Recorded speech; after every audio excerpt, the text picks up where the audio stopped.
Hello, welcome to Todd Miller TV, joined here again today with Oana. And Oana, on my blog, when people go and type in a search term and then they find my blog, I get to see what they typed in. And so I've seen a couple things come up a bunch of times. So I'm going to read them to you and let you answer them for everybody.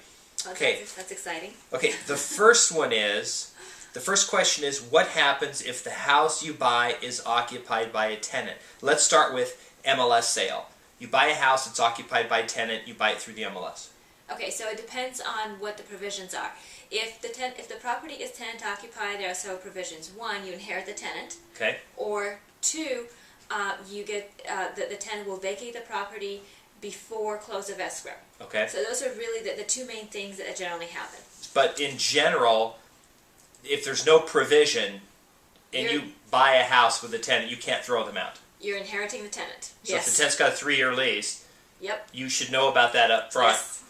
Well, particularly if you're going to be inheriting the tenant, then you should definitely make provisions to also have their security deposit transferred to you at close of escrow, because that tenant will be looking to you for that security deposit. Okay. You want to make sure that you know the terms of the lease, that you do inspect the property, and then at some point you probably should go ahead and do a new lease agreement with the tenant, preferably right after close of escrow, so that the rents come to you, they're not still being sent to the previous owner. Also, in your purchase agreement, make sure that you've got something in there that says that all future rents will be paid to you. Okay. What if they buy at the trustee sale and it's got a tenant? Ooh, fun. Well, then you're definitely inheriting the tenant. Okay. If they've got a valid lease, then it goes one way, that you could be in a position to have to honor the lease. If they don't have a valid lease, then you can go ahead and evict them. Okay, good. So this one was unusual. I mean, not really unusual. Like, people go to Google for this information. Housing market in Vegas, will it go down? Like, Google's going to tell them what the future somehow. Okay, so I have my crystal ball here, and I'm rubbing it. Look, real estate prices are elastic, as we all know, and you're going to have variance going up and down. For the most part, the values in Las Vegas have stabilized. Of course, you've got pockets that are going up, and of course, you've got pockets that are still going down. But overall, values in Las Vegas have stabilized. Okay. It's interesting you say that, because I got off the phone with somebody this morning who all they talked about was the negative news they've heard. Vegas is distressed, and they're just looking at buying stuff super cheap, pennies on the dollar kind of a thing. So that's not happening. Okay. How much should I get cash for keys? Okay. That's a really good question, because people hear a lot of things about what the going rate for cash for keys, and I hear this all the time. Where, I heard that I could get, some outrageous amount of money for cash for keys.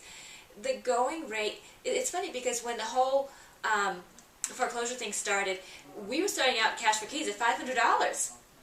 And I've seen it as much as $5,500. Yeah. A good way to think of it is the going rate for cash for keys is somewhere between $1,500 and $2,000. That's generally what cash for keys goes for.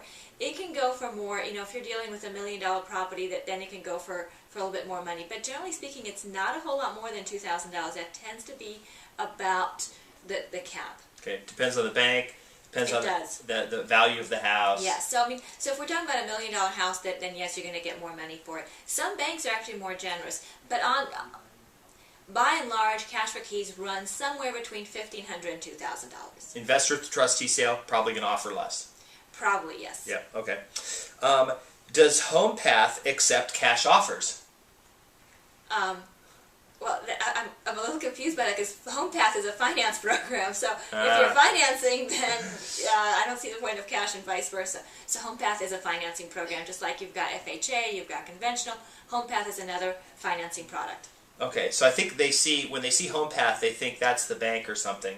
That's just a program offered by Fannie Mae. Yes. So that you can buy, using that, you can buy FHA, VA, conventional, pay cash, or get a Homepath loan only on Fannie Mae. Correct.